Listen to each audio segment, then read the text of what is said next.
I'm live. Wow. Okay. And seeing a couple people in already. Let's see how fast it takes to fill up. Should we I got Charles Woods on the line, everybody. Hey, let me know if you can hear me, if you can hear Charles. Charles, please. Uh, Hello, everyone. Peace and blessings to the Real Black family. Does it sound good? Somebody trying to find out. I can see the numbers. I just need a thumbs up that the audio is working for you. Hey, can you hear?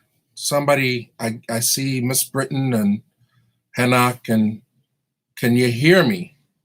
Thumbs up. Good. All right. Hey, so yeah, wow. All right, so today is what, April 4th. Wow, that's a big day in history. And for those who know and don't know, April 4th is a big day. If people want to chime in, Sunday, April 4th. But 1968, it was a big day. And now Saturday, April 4th, 2020 is a big day because we officially have 500,000 subscribers on our Real Black TV platform, and the room is filling up. We have 161, 62, 63 people filling in. Thank you. So we just want to spend an hour or so just giving updates, responding to comments, and Charles hasn't spoken much, just to get our views on some current events, I suppose. So thank you. Thanks for all the love. Charles, can you feel the love in the room? Oh yeah. This has been so wonderful. The support. Congratulations, Mike, with your channel, Real Black. You've been doing this for a long time, and it's paid off for you. I'm happy for you. We just love our Real Black family so much, and we appreciate their support. Absolutely. And the more we grow, the more we want to work harder to ensure the quality integrity of the channel, and also give you guys what it is that you appreciate about this space. I guess when we hit 100,000, I got a sense people were really taking ownership and trust of the channel, and feeling as if it was their own. And then I guess we had a couple instances towards the end of last year where we actually gone for a week, and that's when really felt like we have a really big responsibility to make sure that we stay here and that people understand what the mission is. That it's not, we're not here to hook people up. We're really here to help people learn and grow. And Charles, do you have any feelings about that? Well, first and foremost, I just want everyone to do their due diligence and be as safe as they can be. This is the new world we're living in, and take every precaution. Don't listen to the president. Listen to some people who know what the hell they're talking about. Shelter in place. When you go out, wear your gloves, wear your mask. Go get what you got to get and get back in the house. And right now, it's TV time. Yeah, well, we're trying to give people as much to take their minds off of the reality of things. And I know that there are a lot of people out there who are really feeling it hard. And a lot of the comments have reflected that this is it's not only escape, but it's also helping to put things in perspective. So we understand that. And, for the most part, we've been trying to stay clear of any kind of commentary, but I know that you have some thoughts about what's going on with this COVID-19 situation. You're in the thick of it. You're in Yonkers, New York. I'm in the epicenter. This is New York. It's devastating what's happening here. This is definitely something that may have been like the flu, but it's not like the flu. Mm-hmm. 15 cases didn't just miraculously disappear, and we can go back to the world we knew it.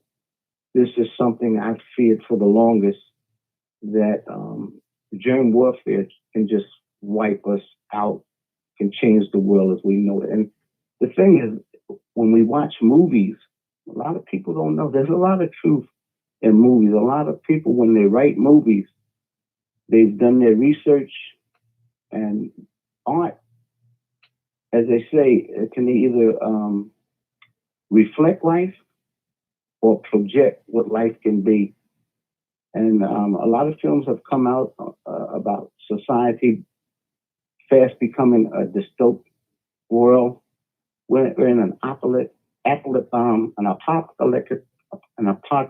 time, and we have to be very careful. It's just the people on the front line. I'm worried. One of my daughters, she's in school to become a doctor. My other daughter, bless her, she's a nurse.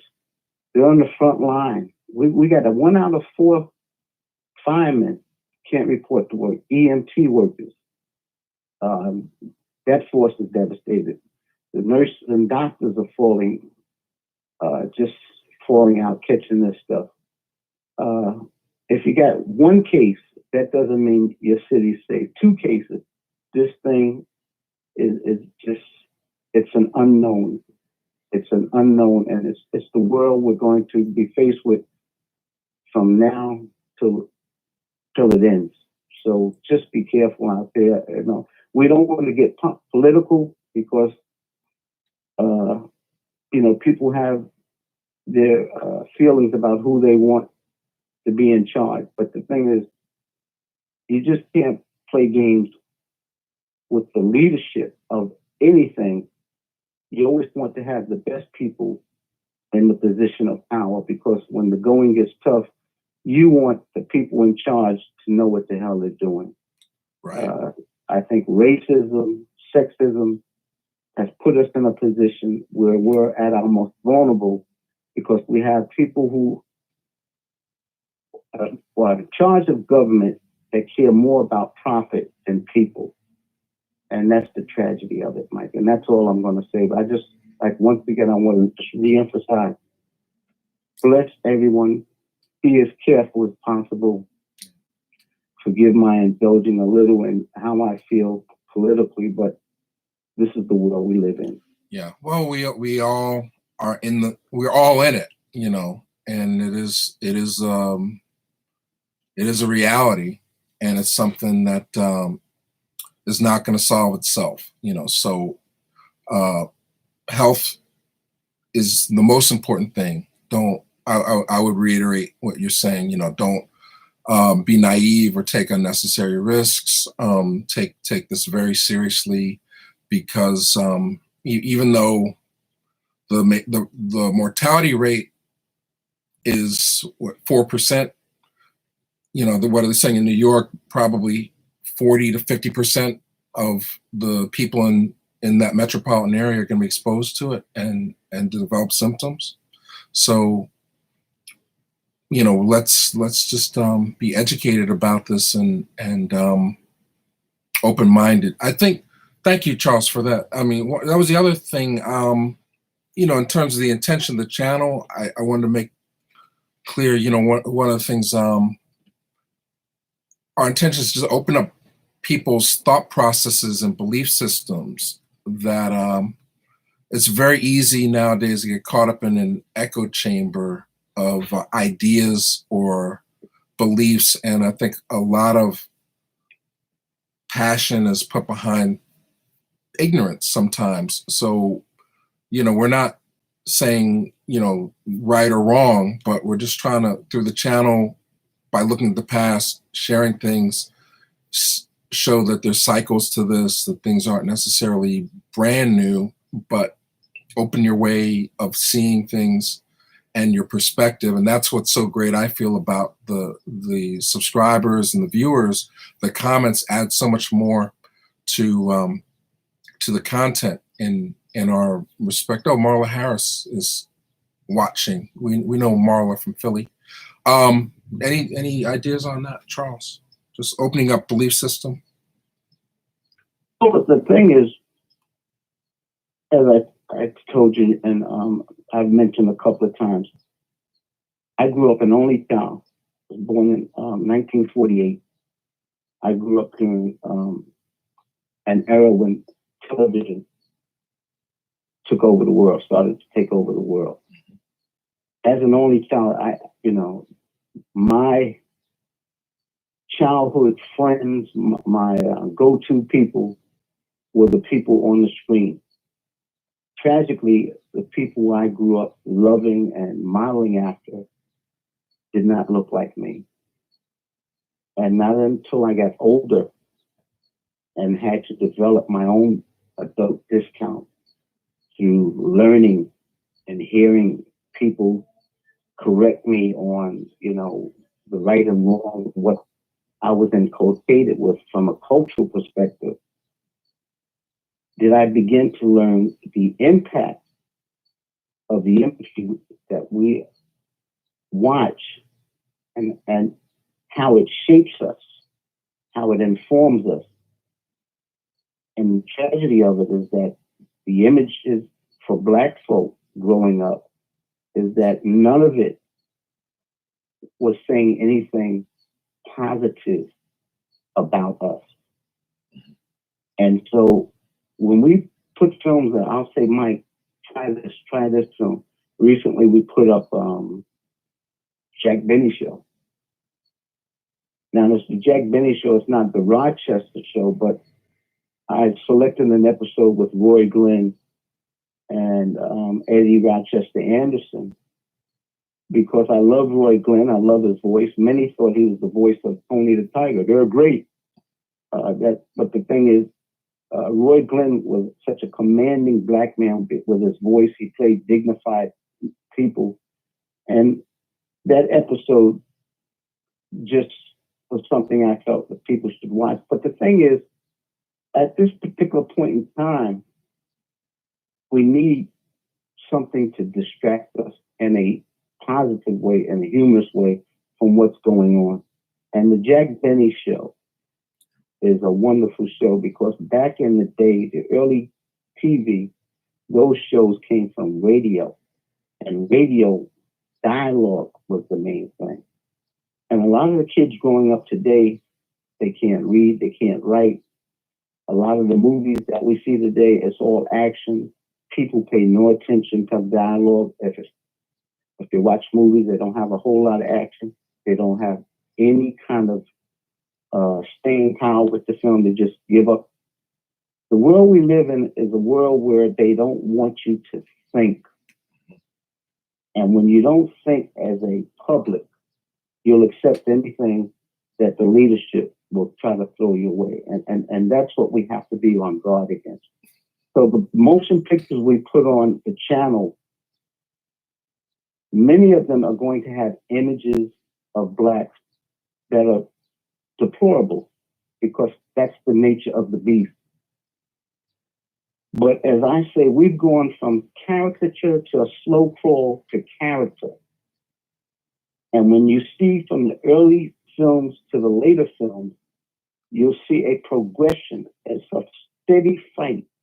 And the only way you're going to come close to getting the kind of images that really say something positive about us as a people is when we take control and make our own film.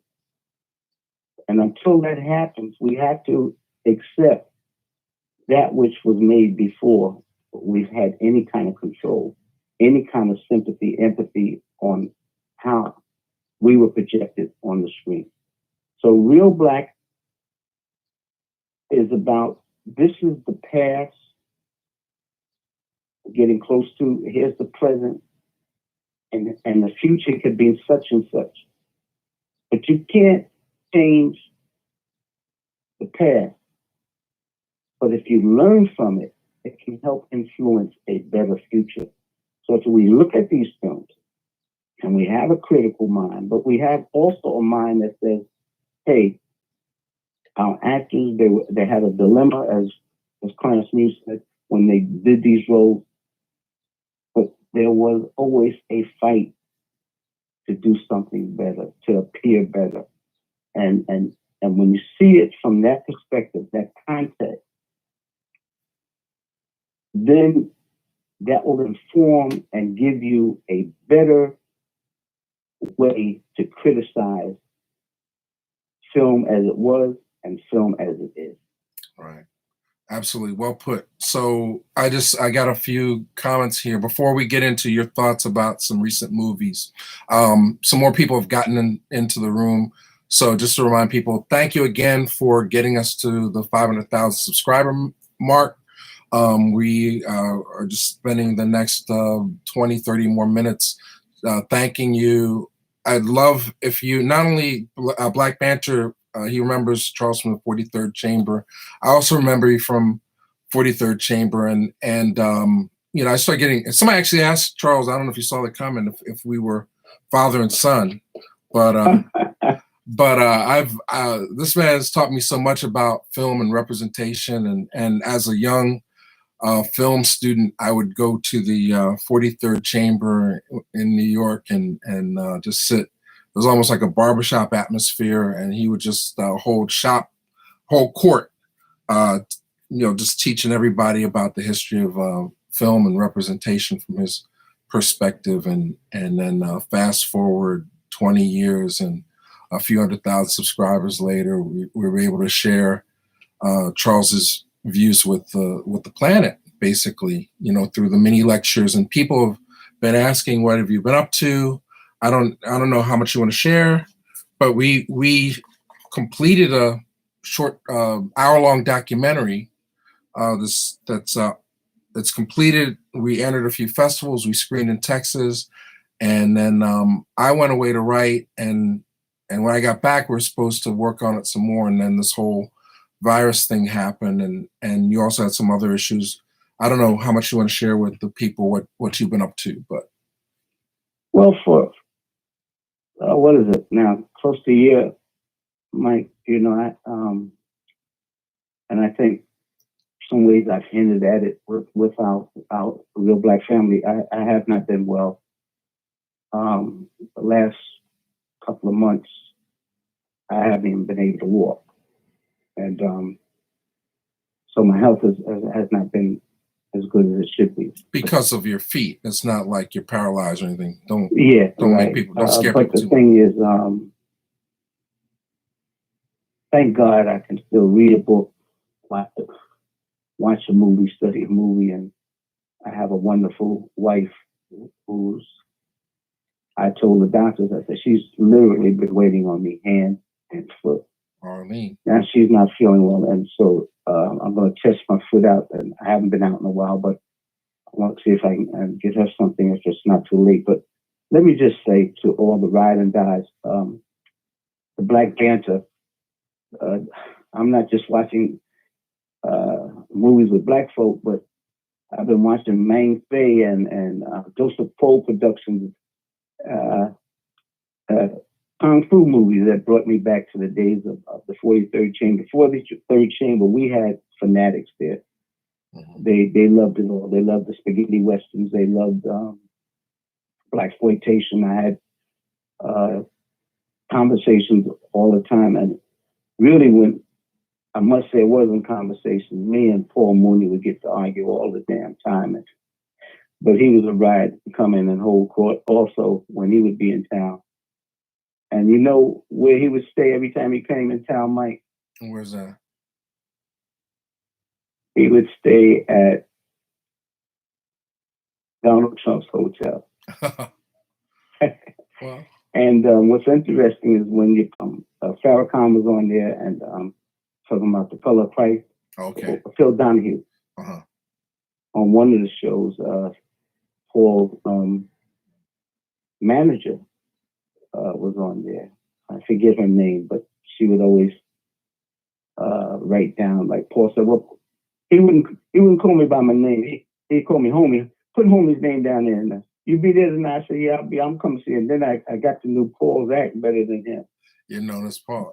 You're known as Homie, the Homie. Yeah, Homie. But well, Homie don't play I that. helped him with not in a direct way, but I didn't know Paul was taking the stuff he said he wanted for himself, but he was taking to Spike when Spike was doing Bamboozle. But the thing is, my health hasn't been the greatest, but I'm working on trying to complete this project with you that we did. I think that that film, this film we were collaborated on recently is going to be a great one. It's just that, to tell the truth, there's one major fault with it, and that's me. I wasn't looking my best. I wasn't sounding my best, but I think we have a winner there. And then the companion book, which is going to be a winner because I'm taking my time with it, but it will be out soon, and I think it's going to be a good one. But I just want to say to the Ride and Die people who've been with us, Sun Ra 44, Taylor Christina, Welfare Dad, Black Panther, Bruce Big Daddy Wayne, Taylor Made Media, even a new person who's been just riding and dying with Riaji. We just appreciate you guys, and Gary Watts and Shea Butter. What is her name? Shay. She didn't jump on. We got a hater. Just like she likes to spice up the comments with her insults. I think so. Is Shay a man or a woman, Mike? I'm assuming it's a woman. But I'm assuming. But I have a mental picture of Shay 81, I think it is. I told her to jump on. And there's another. So we appreciate the love and the hate as much. It challenges us to do better. That was my main point. But there was somebody, and then somebody was hating on my shirt. I've been challenged a couple of times on the mini lesson. It's great when people say, "Oh, I learned so much from the mini lesson," but I'm not afraid to be challenged, and nothing you can say, nothing can come out your mouth is going to please everyone. Absolutely, yeah. Just like Melissa H said, 10% of what I had to say on black and white sex was true, and 90% was BS. And she's saying, you don't have to be black, a black and white couple to experience hardship or relationships that don't end in a positive way. And that's true. But the thing is, a lot of times, I think people, they're so ready to tap what you have to say than to really listen to what you said. Nothing happens in a vacuum. You have to look at things in a context. And when we put these films up, if you watch them, I learned from patterns. There's patterns, as someone said, I don't want to hear what people say they're going to do. The best way I know what a person's going to do is to watch what they've done. Right. Films have shown us how people feel about us. Yeah. That's documentary evidence. And so when you study film, you learn about the filmmaker and how much he either likes you or dislikes you, how much he hates you, disrespects you. That film is a document. Yeah. And I think that's the goal. Also, I should mention, please check out realblack.com if you want a little more information about who we are and what we do. We just redesigned the website, and it looks great to me. And if there's room for improvement, let us know. Also, if you're engaged in the chat, let us know what you like most about the channel, because essentially we're operating from a historical standpoint, old movies. A lot of people on Instagram was telling me they like the TV movies from the 80s, things that they didn't know existed. Certainly we have to operate within rules. Everything that comes to mind is not something that's fair game in the land of YouTube. But what do you want to see more of? Do you want to see more conversations with Charles? Do you want to see more interviews? Do you want to see more old movies? Do you like the music? Do you like the who did it betters? Our objective is to post at least 2 videos a day. and keep us going until 1 million. But it is sort of, we do have the power of interaction, and it's very important to have your feedback. Somebody didn't like the shirt, Charles. I don't know why, but Your shirt? yeah. I mean, Oh, okay. yeah, they didn't like the shirt, but I didn't, I'm still, we're sitting in the studio dubbing tapes and editing videos. I'm working on the Antonio Fargas finally, so that'll be up in the next week. But and you told me you spoke recently to Terry Terry Carter. Terry Carter. We have a big, I don't know. I mean, I can say it here because there's only a few hundred people. So we for Easter, and this is like Charles had this in his archive, is allowing us to share it.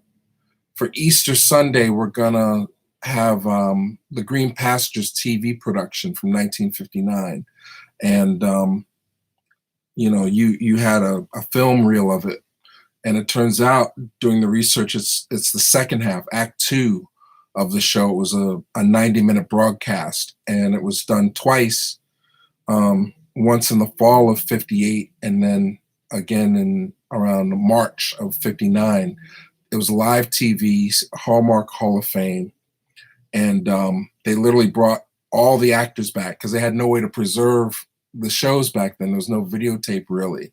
So they showed it once. It didn't get the best ratings, but it had a great response. So then a few months later, they brought the entire 80-person cast back to perform the show live. And Mr. Terry Carter, who is a friend of the show, was one of the cast members. He played Gabriel in it. And I was talking to him yesterday on the phone. He's doing well. He's in New York, 91 years old. And he was telling me stories about it. We were having a little debate about where the film originated from and how it was preserved and all this other stuff. But as the goal for us now is to find the other half of the show, and then get Mr. Carter's feedback on it. But yeah, he's doing great. I mean, I hope everybody's checking in with their elders to see how they're doing and making sure that they're okay, because this is a tough time for everybody, and it's a very challenging time, for the psyche, but I think it can also be a positive thing, and it can be an opportunity to heal and connect as well. Curtis John is on the stream. Curtis John. The Italian exploitation film. Tell him I'm still waiting on my hoodie. Oh, Curtis, he just heard it. He needs his hoodie. And I'd love to get that film that his friend, he helped his friend do blacks and Italian films. Yeah, we need to find out more about that. A lot of people have been writing also, just to be public. A lot of people, they have films or short films, and I've been reaching out to a lot of my friends to share their student films and early work on the channel. So we had the benefit of posting Suspect from Darnell Martin, which is D. Nice's only acting role. It was a student film that he did that helped her become the first Black woman, African-American woman, to have a film released by a major Hollywood studio back in the early 90s called I Like It Like That. And she's gone on to a great career. So that's something that nobody really had an opportunity to see before us. And we'll be digging in the crates for other sort of harder to find or difficult to see early work, short films and things like that. So I'm going to interrupt you, Mike. Yeah. Respectfully, you see what Curtis John said? He's going to hold him to it. But he's another great film person, and I respect him a lot. Yeah. And yeah. I hope things are going well with him, because this has taken a big toll on the filmmaking community. Yeah, it remains to be seen what's going to happen. Clearly, we're going to have big economic problems. We already are having economic issues globally with this. I think it's definitely going to change the nature of how films are exhibited, because theaters are shut down completely now.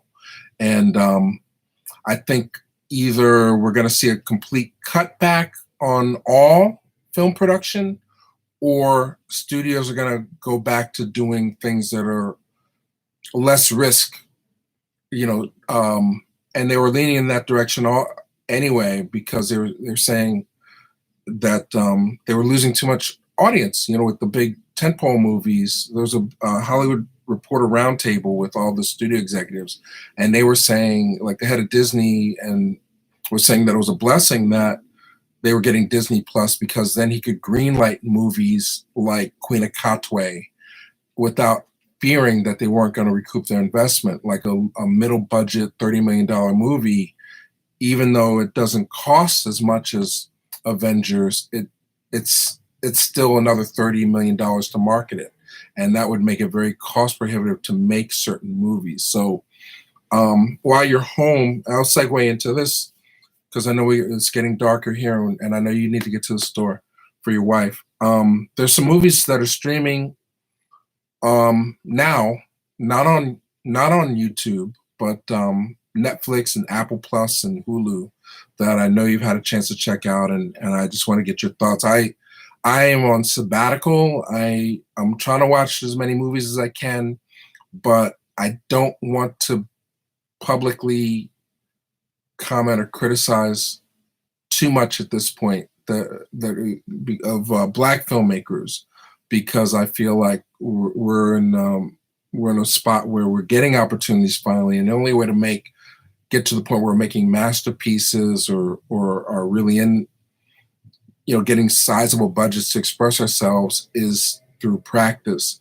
And no matter what the movie is, even if it's something that you see on Instagram, it's generally people are getting practice, and maybe they're getting paid and they're getting jobs. And I think that's part of the infrastructure that's been lacking, in terms of being able to self-sustain.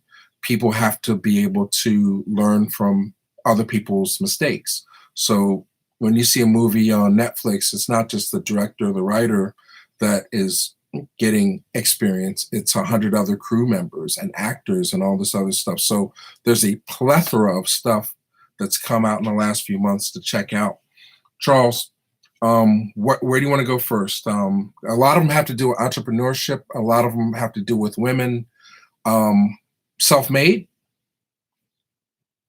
Self-made. Well, first of all, the CJ Walker story. Now that's created a lot of debate and dilemma online, and that was why I'm like, no comment, because I'm a big Casey Lemons fan, and I haven't even seen the whole thing, but I know you did, Charles. Watching Self-Made was the first great experience my wife and I had watching TV during this shelter in place. And we didn't know the whole thing would be continuous to the end, but it was a great experience, and I enjoyed the film very much.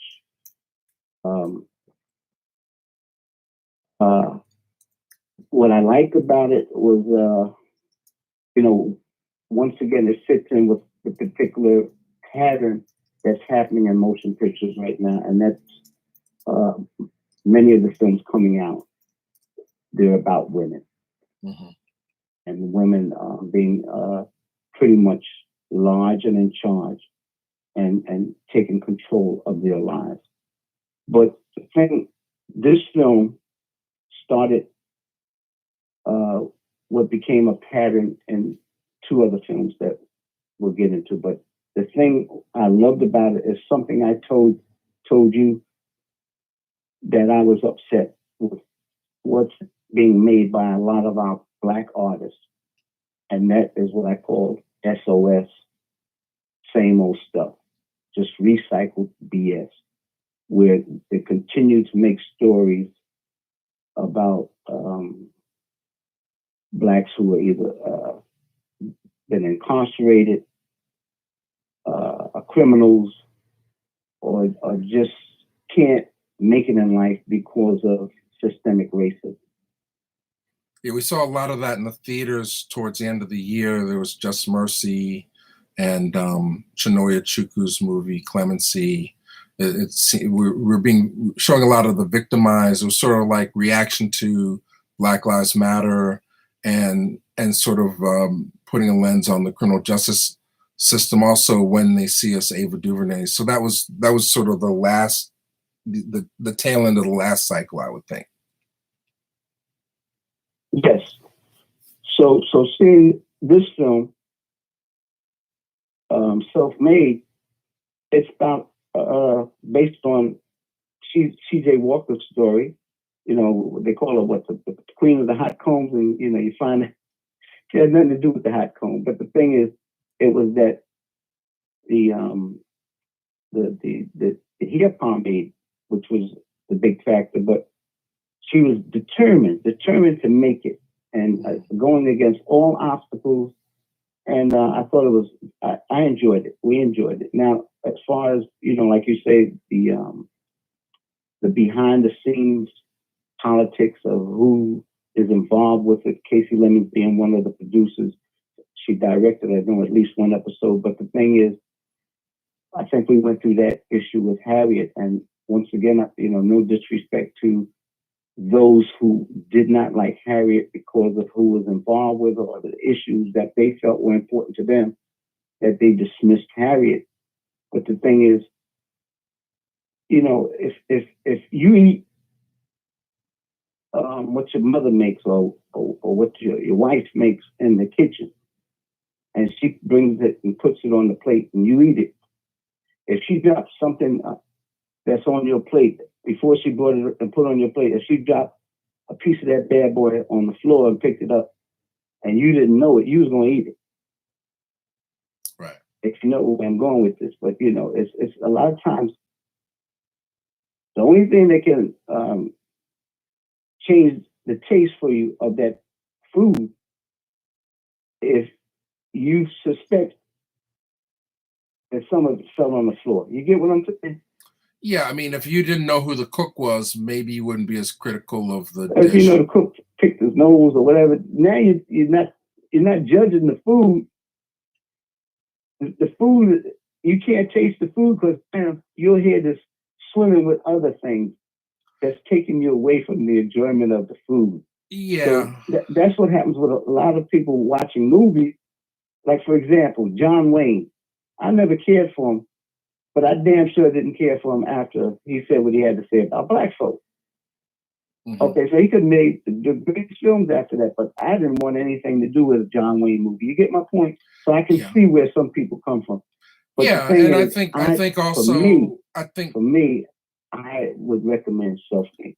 And I think for what I saw of it, and you know, people are like, why aren't you going after Casey the same way you went after the director of Detroit, you know, and Catherine Bigelow? And I said, well, you know, I just don't feel it's necessary to criticize other black people, let alone black women, in public. You know, I mean, if we're going to discuss the film and its issues on the basis of what the intention of the film is, that's one thing. But to say, you know, this person has this agenda or that, and it's somewhat, it's a much more complicated thing that's going on, I think, you know. So I'm telling you, whoever's watching, this shit's about to end, you know. These things go in cycle. Charles can tell you better than I can. You get a certain number of people on that bus and then it goes off, you know. So we've seen these cycles where there's a great deal of content being made about black people or women or whatever, and it's being addressed.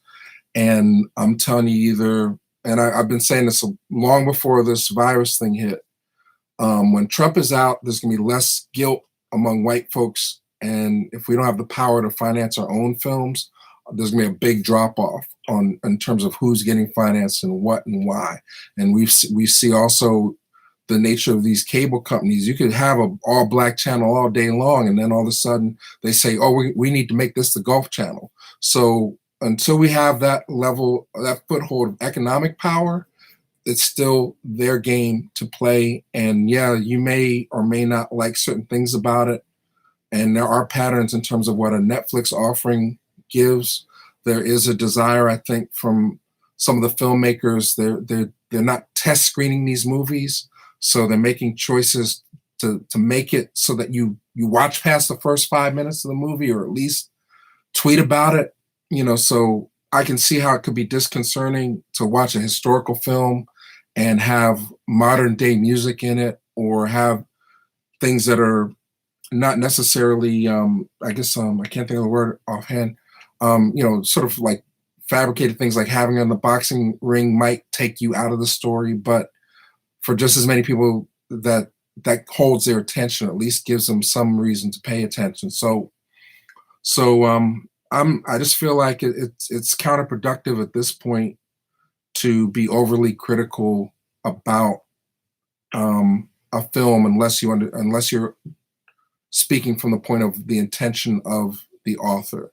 And I think the conversation I had with Casey, after sitting through, what was the movie with Zoe Saldana, where she's the I'm coming in from help me somewhere. Nina Simone, thank you. Nina Simone. Mm-hmm. After sitting through Nina Simone and Jimi Hendrix, I was happy that they had somebody competent Black filmmaker doing Harriet Tubman, and I understand why people want it to be more accurate, but these are still movies, and they're designed as entertainment. And until we put our own money up, and if we put our own money up, we could have done Harriet Tubman years ago. If we put our own money up, we could have had a C.J. Walker, but we gotta, right now we're at the mercy of what Netflix decides, and there's a short list of people that can get things made there.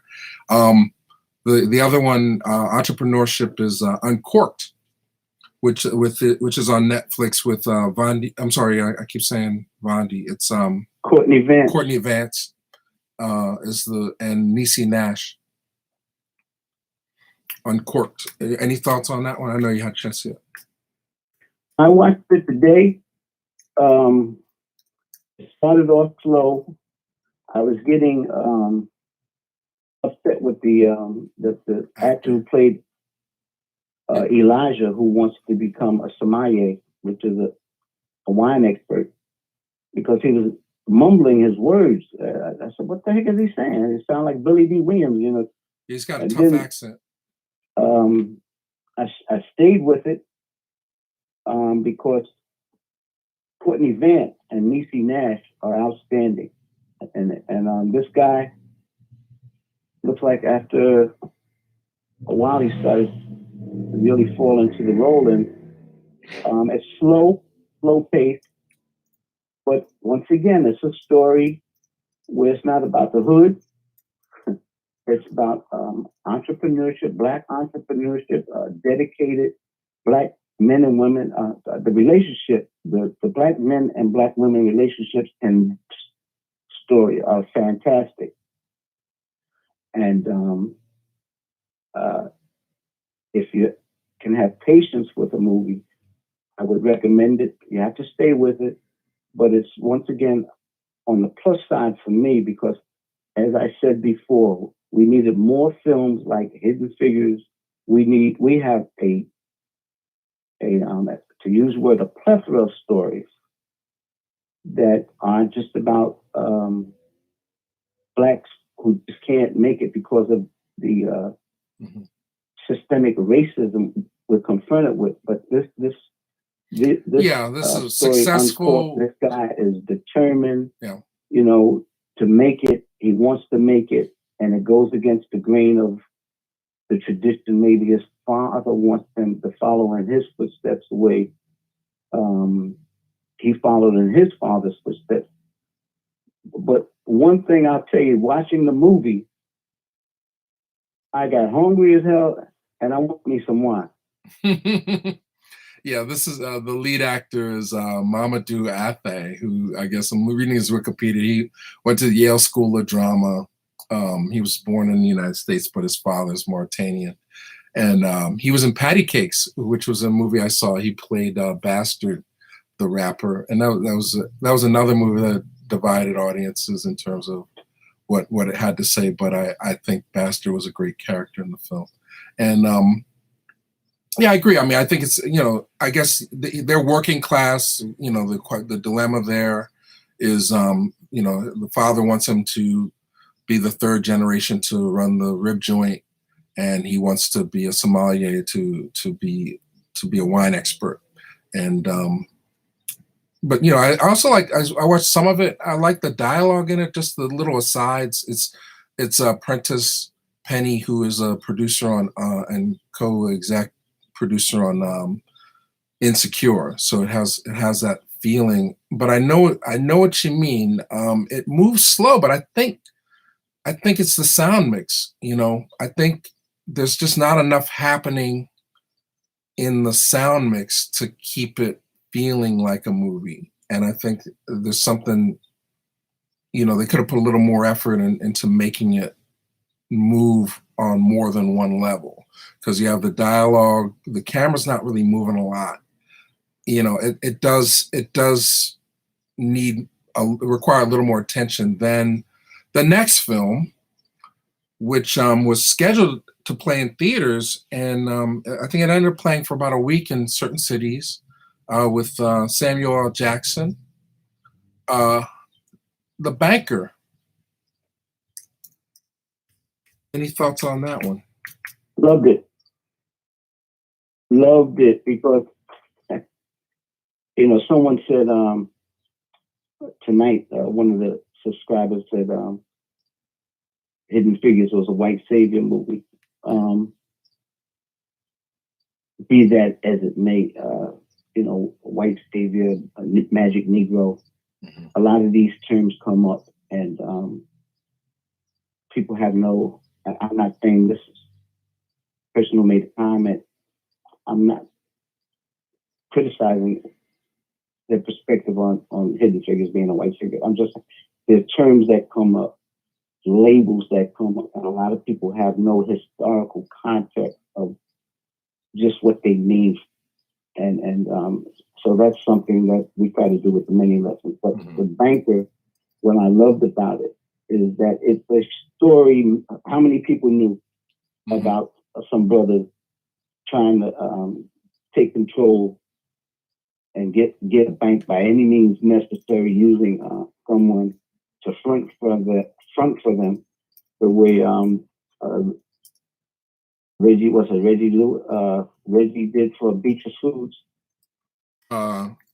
Wait, hang on. Oh yeah. Oh, the Beatrice Foods guy. Why should white guys have fun? Similar to Reginald what he Lewis. had to do, because they, as one of the characters says, it's not a level playing field for us. They don't want us to have the opportunity to enjoy wealth. One of the key essentials of power is wealth. Mm-hmm. And as long as we can deny our so-called, not so-called, but people who we want to oppress, once we can deny them the ability to have wealth, then it's better for us to control them and keep them in place. But The Banker is a bit of history that I've been trying to find some research on it. I haven't been able to find anything on it, but Real true. Yeah, it's a great story. I loved it. I'm not much of a Mackie fan. Yes, Anthony Mackie, Neil Long. I didn't give all the cast. So it's Anthony Mackie, Neil Long, Sam Jackson are your three leads, and Yeah. Nicholas I'm Hoult. not much of a Mackie fan, but Sam Jackson was outstanding. And Nia, my wife and I were looking. I said, "Who's that?" But she looks familiar. And Nia put on a few pounds, but she's of a certain age. But Nia could still Nia's still a beautiful, beautiful woman. The other was on complete the thought. Yes, she's still good. Yeah, I'm sorry, I didn't mean to cut you off. No, I agree. I mean, I'm halfway through it.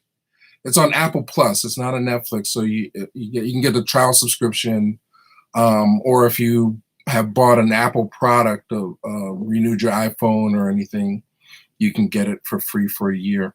So I agree though. I mean, it didn't need any gimmicks to get me hooked instantly. Just from the very first line, it had me under the titles, and then showing them as a kid and saying, I just want to know how they get rich. That goes back to Paul Mooney. I don't care about the American pie. Just show me the recipe. So I think all three of these movies are important because they kind of dismantle or at least expose some of the game in terms of how we can acquire this wealth, how we can continue to grow and have our own and work within the American system, have this American dream, so to speak. So those are great. And then also on Netflix, Array released They Gotta Have Us, which is a 3-hour TV documentary series about the history of blacks in film. They start with Harry Belafonte interviews and go all the way up to the present Black Panther, and just give, it's a TV show. It's not as in depth. It's nowhere near as good as a Real Black Mini lecture with Charles Woods, but they do talk to a lot of great people. To do. No shade, no shade. All right. HBO getting ready to have a series about the Atlanta killing. Yeah, I think Jordan Peele's involved with that one. Okay. And also, it's interesting, on Uncorked, Drew Brees, football player, is one of the executive producers. And then we see in Self-Made, LeBron, it's his production company. Yes, involved with. So a lot of people are Well, Drew Brees is not an African American, but taking that sports money and rest in peace, Kobe. He was the one that was really doing it behind LeBron in terms of integrating into those systems. While my mind drifts, somebody mentioned interviews with animators. Shout out to Matthew Cherry, who's been a guest on our show, on the radio show. He won the Academy Award for Hair Love this year, and he's a former NFL player. So check out, if you haven't already, Hair Love. It's on YouTube. It's a great short film, animated.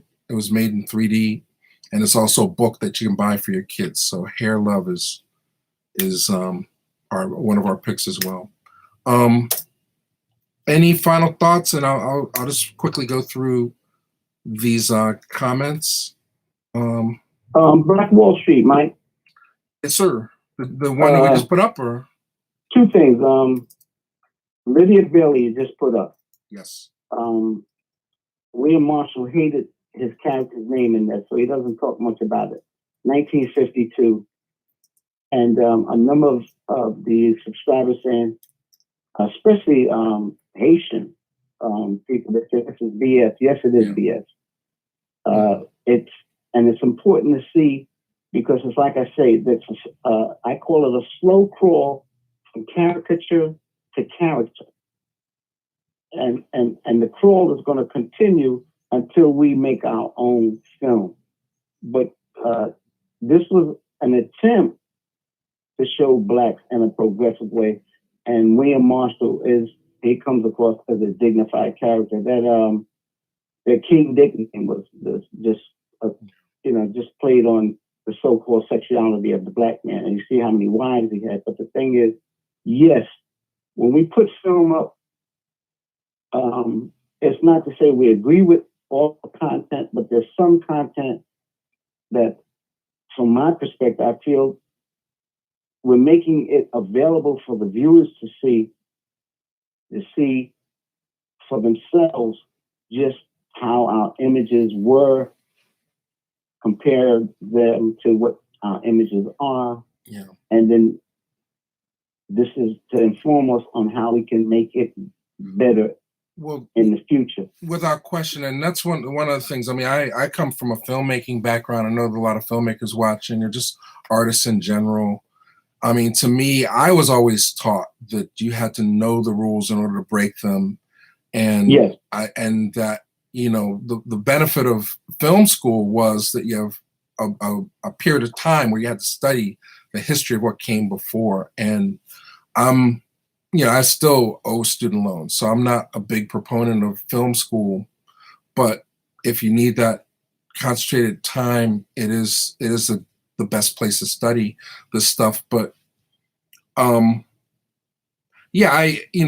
was one of my concerns when we started doing the mini lectures and this new film, Savages, that there's so many people that just have the ability to make movies, but they don't necessarily understand the social aspects of responsibility of putting certain ideas and images out, how it's going to affect the world, over time, or how our perception of ourselves more than, and I'm concerned with more than how other people perceive us. But I can honestly say in the course, and I thank you, Charles, in the course of your first mini lecture was about 4 years ago. Yes. I honestly can say that I hear people saying things or looking at film differently after being exposed to a lot of the ideas that you shared on the channel. And my hope is, as we continue to grow, I mean, my want is that we just stay out of trouble. And that's why you can't see Youngblood, you can't see Cornbread, Earl, and me on this channel. We don't want to get into trouble. But if we can stay out of trouble and continue to grow and get us to 1 million subscribers, and then you do what you need to do with the books, and I do what I need to do with these screenplays, and we get something made and distributed, which is like, you wonder why The Banker wasn't a bigger movie. They found a way to do the trickery on it. It doesn't matter how great a movie is, if you don't get in front of the right eyeballs, it gets lost in the shuffle. If those three things can happen, get us to 1 million, get your books out, I get some movies out, I think that we can amplify whatever we're seeing now in terms of the conversations that exist every day within the comment section of Real Black TV. And hopefully that'll have a domino effect in terms of either empowering people to take more risks in terms of what stories they want to tell, not be as conventional, or we just have our own separate pipeline, so we're less concerned about the acceptance of the the dominant culture. And maybe we can I don't know if we can dismantle racism, but hopefully make people more aware, like you said, whether or not the food's falling on the floor or not, make them aware of it. So I thank you, Charles. Thank you. And in closing, once again, I want to just stress to our subscribers and all their loved ones, take care of yourselves. Be very careful. And we love you. And peace and blessings. Peace and blessings. Thanks, Charles. I'm vamping for a split second. I don't know what happened to it. Somebody asked about Savage. I'm working on it. That was something that was in Charles's collection. So yeah, Savage, we'll give it a shot. But you have to understand the reason why certain things are truncated or edited is music rights, and we're working within this gray area that YouTube allows uploads. But there's certain things, if it's available commercially, it's not worth the time to even try to upload it. We're not here to take money out of anybody's pocket. We're trying to educate, enlighten, empower, and inform people. Or educate, it's on the website, whatever, those E's. We're trying to make people feel good to be Black every day. And as soon as I stop this, I think there's going to be another cool thing for you to check out. So make sure you stay tuned, stay on the channel, make sure you hit the notification bell. In about 2 minutes, there'll be a fresh video. Yes, sir. I'm hoping, I know you're a busy guy, but Paul Robeson's birthday is coming up. We don't have anything on him. Oh, okay. I got something in the chamber. Okay. Ready for that. It's a tribute to that his son. It was a conversation about his Paul Robeson that was led by his son. That's never made it to DVD. So we can do that one. I don't know about some of the others. So I know you want Emperor Jones, but I don't think that's gonna fly. But we'll see what happens. All right, Dolomite. No, stop. You guys. We're digging in the crates. This stuff. If you Google Dolomite, you'll find it 50 places. We're here to give you what you can't find anywhere else. And I appreciate your time. And we are exactly at 60 minutes, so I feel good. Thank you, Charles. Thank you, everybody. Take care, everyone. Love, peace and blessings. Peace and blessings. Thanks.